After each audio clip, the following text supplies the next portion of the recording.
Aimé Israël Pelletier. הפרופסור אמת פלטייה היא המרצה לספרות צרפתית באוניברסיטת טקסס בארלינגטון.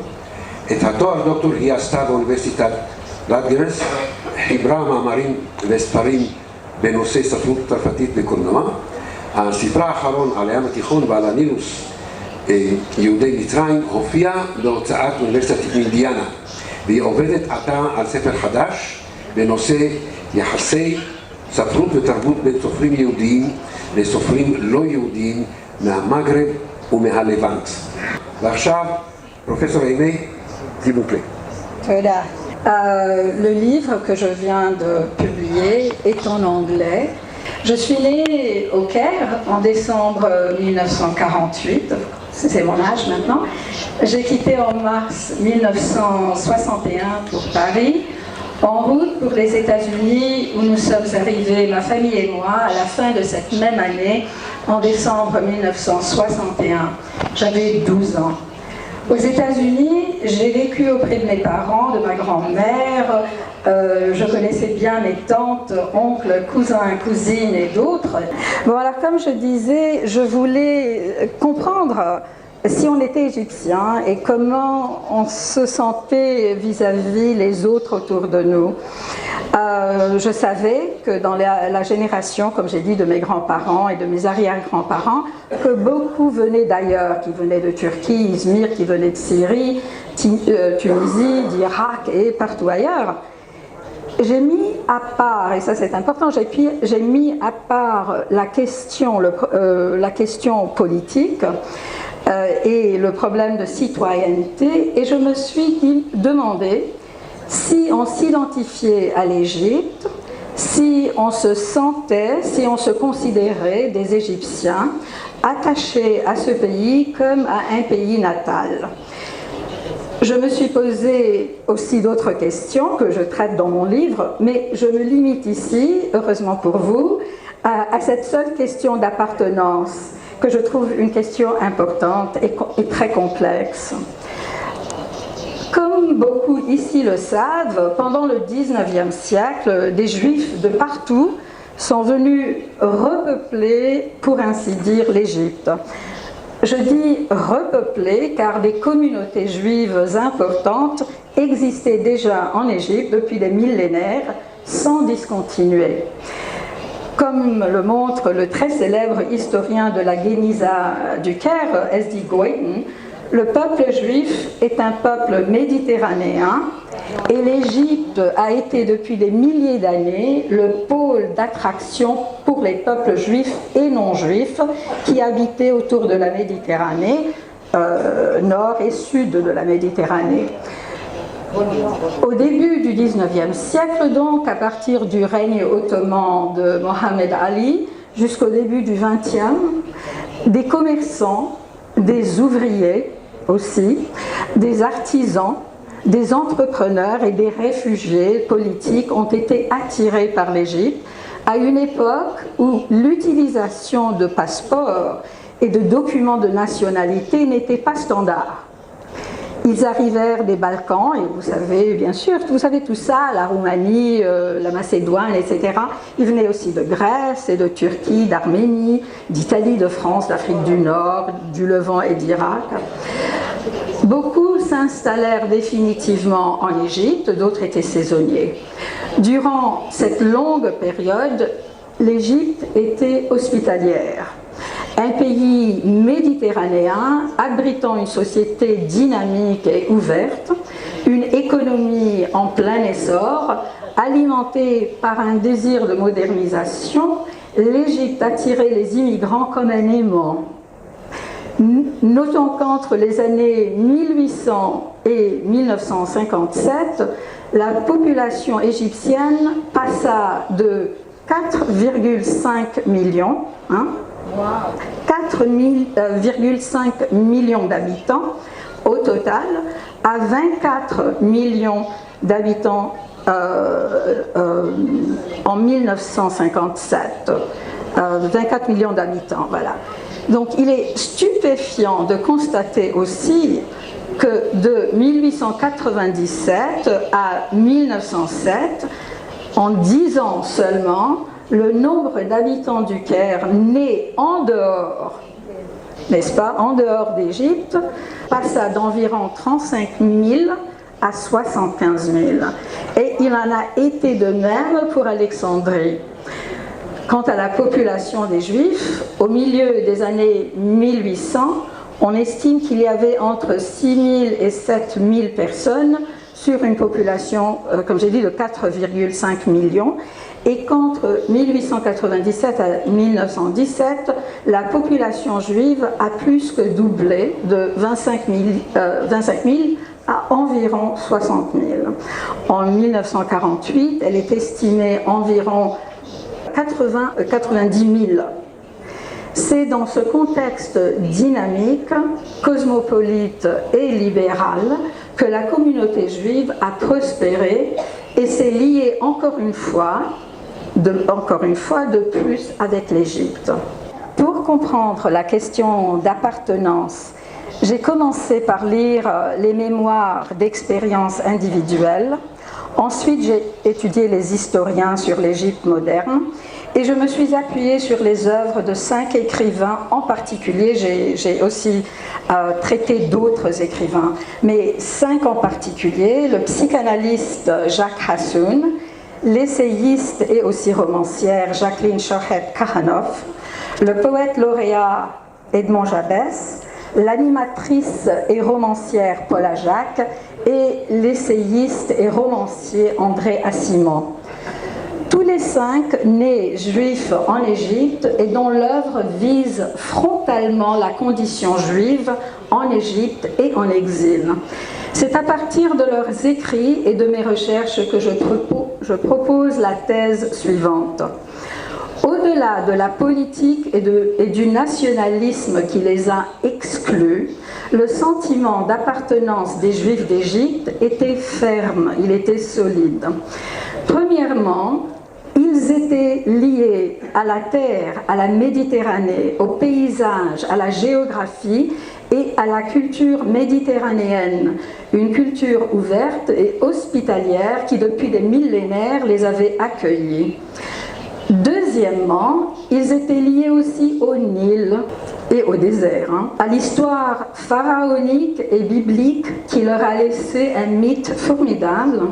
Qu'il soit historiquement exact ou approximatif, c'est un mythe important qui a renforcé leur sentiment d'appartenance. Et je cite ici Edmond Jabès. « C'est à peine si les pharaons appartiennent au passé. » Bref, comme l'explique Jacques Hassoun dans Les Juifs du Nil, il serait inepte de parler d'un Juif d'Égypte transhistorique et immuable. Les Juifs d'Égypte ont intégré, absorbé les cultures et les invasions, les schismes et les hérésies, ce que leur pays, l'Égypte, a subi, ce que leur communauté a connu, Sur sa terre natale, ce Juif était pluriel. Pluriel dans le temps, pluriel dans la société dans laquelle il s'inscrivait. Je ferme la citation. Et le psychanalyste et romancier Toby Nathan, dans son roman « Ce pays qui te ressemble », j'espère que vous allez lire si vous n'avez pas déjà lu ce très très beau roman, il va mettre en exergue dans le roman, et je cite, « Nous autres Juifs, nous étions là avec les pharaons, puis avec les Perses, les Babyloniens, les Grecs, les Romains, et lorsque les Arabes sont arrivés, nous étions encore là. Et aussi avec les Turcs, les Ottomans. Nous sommes des autochtones, comme les Ibis, comme les Bufflons, comme les Milans. Aujourd'hui, nous n'y sommes plus. Il n'en reste plus un seul. Comment les Égyptiens peuvent-ils vivre sans nous? » Et il ajoute, et je cite, « Et dans ma tête, la divine Asmahan, la sœur de Farid, continue de chanter viens, ô mon aimé, viens, ta'ala ya habibi, ta'ala. J'ajoute rapidement un autre exemple. Dans le roman de Jacqueline Kahanoff, Jacob's Ladder, le roman est écrit en anglais, un superbe anglais, un très très beau roman. Il il a été traduit en hébreu pour la première fois il y a 2 ans. Et je traduis moi maintenant simplement le titre pour vous. Le titre c'est L'échelle de Jacob, publié en 1951. Dans ce livre, dans ce roman, c'est vraiment une saga d'une famille, de 2 familles juives d'Égypte. Et je recommande. Bon, c'est l'Égypte dans ce roman et non pas Israël qui s'avère le pays authentique du peuple juif. Kahanoff peint un portrait sublime d'un sage patriarche d'une famille égyptienne moderne. Il s'appelle Jacob Gaon, qui choisit en toute connaissance de mourir et d'être enterré en Égypte, près du Nil et des pyramides, au lieu d'être enterré en Israël. Et dans son conte, encore une fois écrit en anglais, To Remember Alexandria, je traduis, je me rappelle de toi Alexandrie, publié en 1976, Kahanoff critique l'idéologie sioniste tout en signalant que l'Égypte est le lieu privilégié du peuple juif, de ses fortes racines enfouies dans le sol natal. De même, dans le livre des questions, Jabès affirme l'indestructibilité de l'union entre le judaïsme et l'Égypte, entre le juif qu'il est et le pays qui a vu naître ses ancêtres. Bon, je ne veux pas suggérer que seule l'histoire antique des Juifs en Égypte sert à établir le sentiment d'appartenance. Je propose un autre point important, le suivant. L'histoire biblique et l'identification des Juifs à la terre d'Égypte suit de très près et se reflète très bien dans le grand débat qui a eu lieu en Égypte dans les décennies avant et après l'indépendance de l'Égypte, des empires ottomans et britanniques. Cette période, la période avant et après, dans l'histoire moderne de l'Égypte, représente l'expérience égyptienne de la gouvernance libérale, celle du Wafd, régime constitutionnel, et que certains historiens appellent, c'est un peu cloche, mais on appelle ceci, en Amérique d'ailleurs, surtout nationalisme territorial. Donc les libéraux, on les appelle les nationalistes libéraux, ou géographique. Bon, cette période, la période va se terminer, comme nous le savons tous ici, par la victoire de Gamal Abdel Nasser et du panarabisme. Mais le débat qui se déroulait, ce débat portait sur la question de l'identité égyptienne. Non seulement entre juifs, mais entre juifs et non-juifs, on discutait qu'est-ce que c'est qu'être égyptien. Et on arrivait à ces discussions. Bon, alors maintenant que l'Égypte n'était plus ottomane, maintenant qu'elle était indépendante, plus ou moins, n'est-ce pas, on voulait définir qui était égyptien. Le débat était entre les libéraux, dont je parlais d'un côté, et les mouvements, puisqu'il y a plus qu'un, les mouvements nationalistes arabes et musulmans de l'autre. Pour sa part, le nationalisme territorial égyptien souligne la géographie unique de l'Égypte et l'histoire remarquable de son passé pharaonique. Il considère l'héritage pharaonique comme le seul patrimoine national authentique et affirme en outre que l'Égypte est douée d'une culture nationale indépendante, distincte de celle de l'héritage arabe et musulman. Donc, pour les libéraux, l'Égypte est méditerranéenne et nilotique. Les nombreux écrivains, intellectuels et hommes d'État qui représentait ce mouvement, soutenait que la géographie de l'Égypte était preuve que le pays se distinguait de l'Asie occidentale et de l'Afrique du Nord, et que culturellement aussi le peuple égyptien se distinguait des autres peuples. Mohamed Hussein Haikal, par exemple, soutenait que, et je cite, le caractère égyptien, sa charseya, était un phénomène indépendant, authentique et bien défini.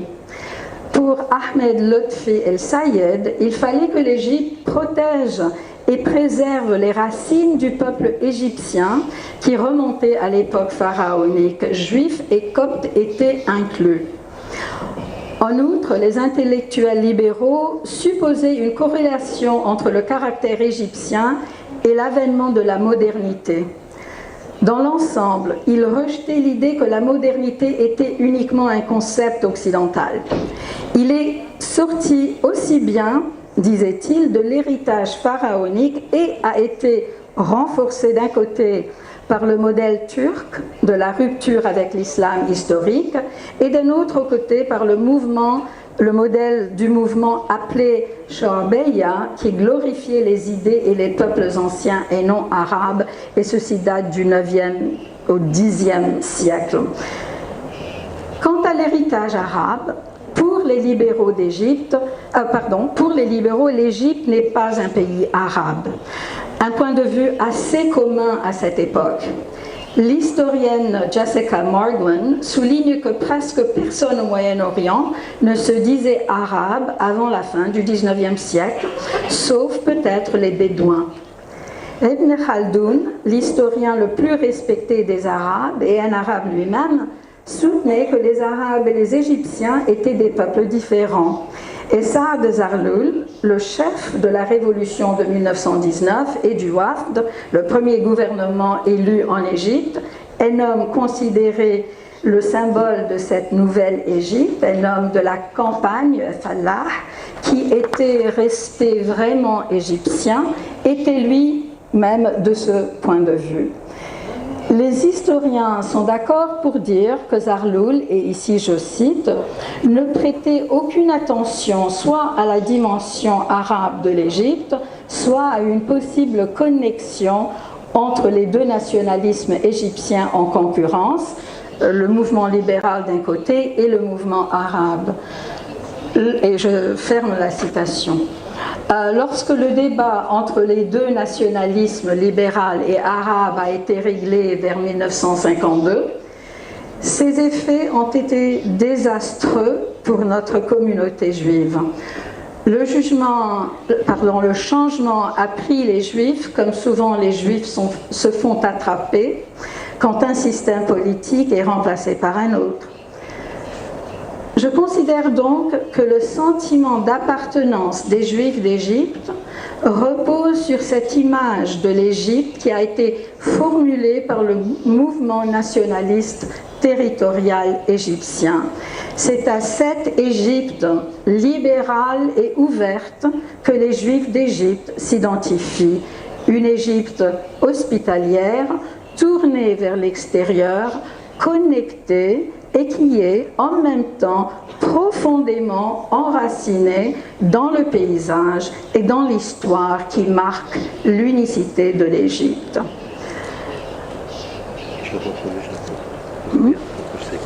Oh, oui, je conclus. Dans son étude sur les livres de cuisine égyptienne de Claudia Rodin et Colette Rossan, l'anthropologue Nefissa Naguib explique ce qu'elle considère comme un paradoxe dans le discours des Juifs d'Égypte. Elle remarque que les livres de Rodin, je vais dire, sinon il y a trop de...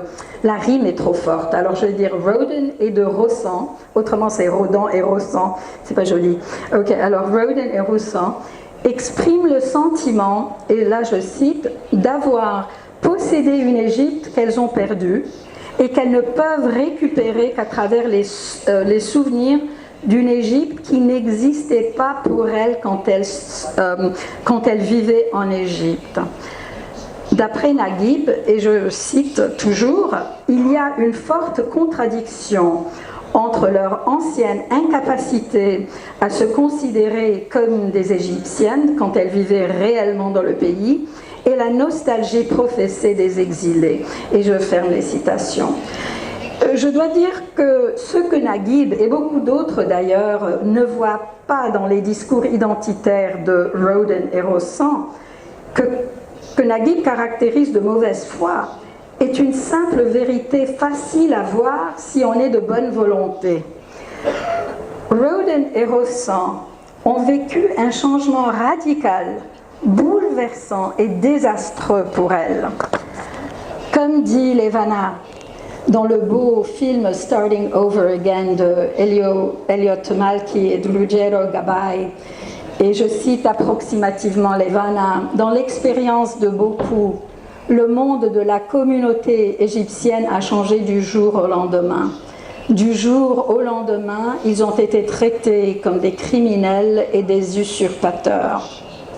Et je voudrais ajouter, pour finir, et j'espère sans trop d'émotion de mon côté, avec 2 citations d'Aimon Jabès qui me touchent beaucoup. La première, d'une interview accordée à Jacques Hassoun et Carole Nagar, une écrivaine, poète vraiment excellente et photographe, une artiste. Jabès explique pourquoi il ne voulait pas quitter l'Égypte.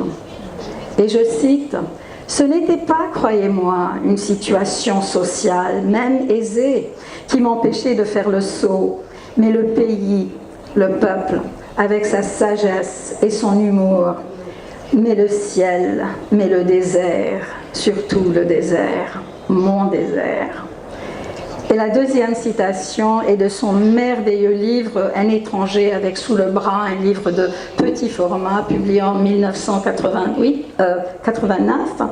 Et je cite « J'ai vécu des rances comme le capitaliste de ses rentes, ayant de mes ancêtres hérité d'une terre hostile. Ajouterais-je qu'elle fut, dans son hostilité, peut-être mon seul bien ?